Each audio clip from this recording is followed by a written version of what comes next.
Good evening. When I was a kid growing up in small town in Pennsylvania, like a lot of other boys my age, I fell in love with football and playing football mostly. And of course, I loved playing touch football, and at school we played flag football. But what I really loved was when I got to fourth grade and I was old enough to play Little League football. I signed up to play for my local team, the East End Wildcats. And we had helmets and shoulder pads and all the stuff you have to play real tackle football.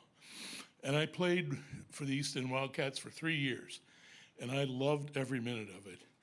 And I think football really is the ideal, no hard feelings sport. You go out there and you really try to pulverize your opponent, hit them violently and struggle with them and get down in the mud and get dirty. And then at the end of the game, you shake hands and say good game and walk off, and there really are no hard feelings. So I really loved football in Little League, and I went on to play 3 years of junior high football.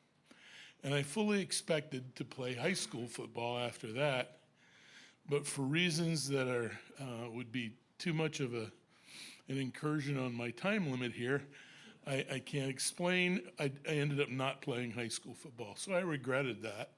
But I went off to college, and there was no doubt in my mind that I was not going to play football in college because I went to the University of Notre Dame in South Bend, Indiana.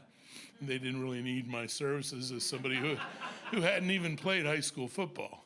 And there was another guy there who was a year ahead of me. He had a dream to play Notre Dame football. They made a movie about him, but that was Rudy. That was not me. So anyway, I'm out there at Notre Dame, and I found out that they had intramural football. So I thought, great, I'll play intramural football. It's probably touch or flag or something. No, it turns out that at Notre Dame, they were one of the handful of schools that played actual tackle football in pads and helmets and everything, even for their intramural program. And in fact, they called it an inter-hall league because we were grouped there by what hall we lived in. And you lived in the same hall for 4 years. That was the tradition. And it sort of became like your home and your friends, that hall. And I lived in Grace Hall. Grace Hall was part of what they called the North Quad. And in inter-hall football, there were two leagues, essentially. There was the North Quad League and the South Quad League.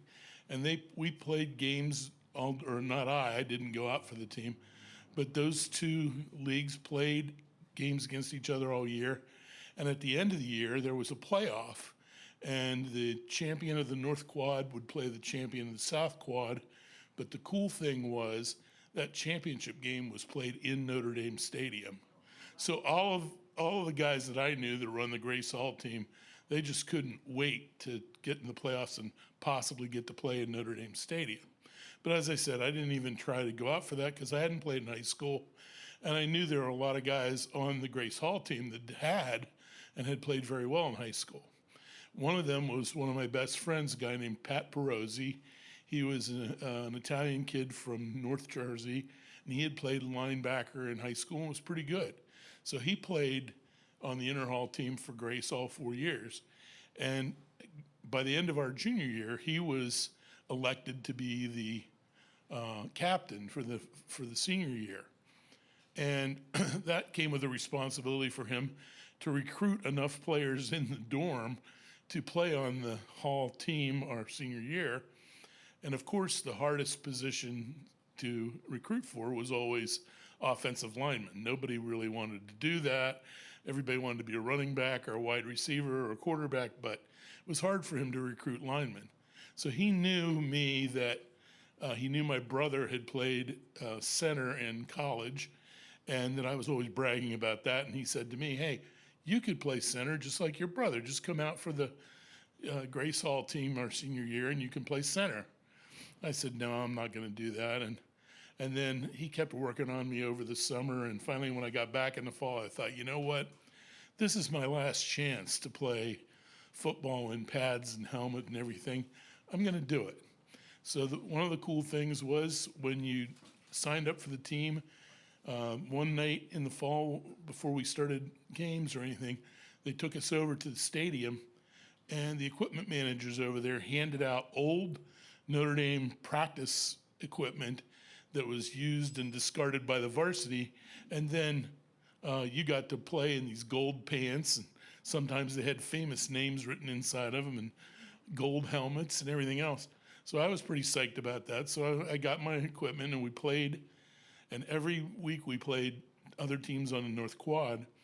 And as a center, I'd have my head down, snapping the ball, and the first thing the guy opposite me would try to do is just ram my head down into the turf and go right over top of me. And that was a pretty common thing that I had to deal with.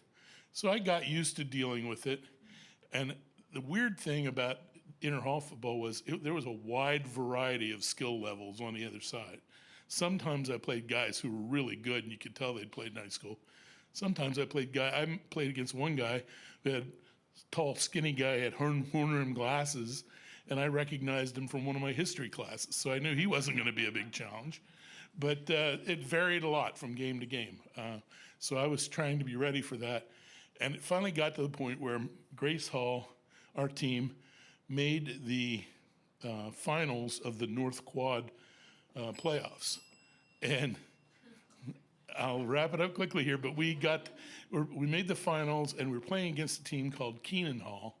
And the only thing we knew about Keenan Hall was that their coach was famous. Their coach was a guy named Mike Parsegian, who was Ara Parsegian's son. So we were in awe of that already. We went out there to play them, and it was a defensive struggle. Neither team could move the ball. And one of the reasons we couldn't move the ball is they had a guy playing opposite me, and they all called him Big Nick. And Big Nick was about 6'3", weighed about 340 pounds, and he was breathing fire. He was missing a couple teeth. He had a beard. He scared the hell out of me. And then he beat the hell out of me for 4 quarters. And at the end of that process, they actually had something we didn't know they had, which was a field goal kicker. So on this really cold, windy November day in 1976, they brought out a guy who kicked a 38-yard field goal on the last play of the game to beat us 3-0, so we didn't get to go to Notre Dame Stadium. And we were all pretty disappointed with that. But I shook hands with Big Nick, and he lied to me and told me I'd been a tough opponent, and we left. And I thought that was it. 45 years later, my wife and I are out there for my class reunion, and they have what's called a reunion mass, and they had one of the chapels on campus. And I go into the chapel, and I look, and in one of the rows near the rear is Mike Parsegian and his wife. And I thought, I'm going to go introduce myself to Mike Parsegian after mass and remind him about that game. So I did that, and he laughed, and he remembered the game. And I was telling him about Big Nick beating the hell out of me for 4 quarters. And he said, Big Nick? And I said, yeah. He pointed 3 rows behind us, and there was Big Nick. He was back for the reunion as well. So I went back and talked to him, and he lied again and said that I had been a tough opponent. I really appreciated that. And so there truly were no hard feelings.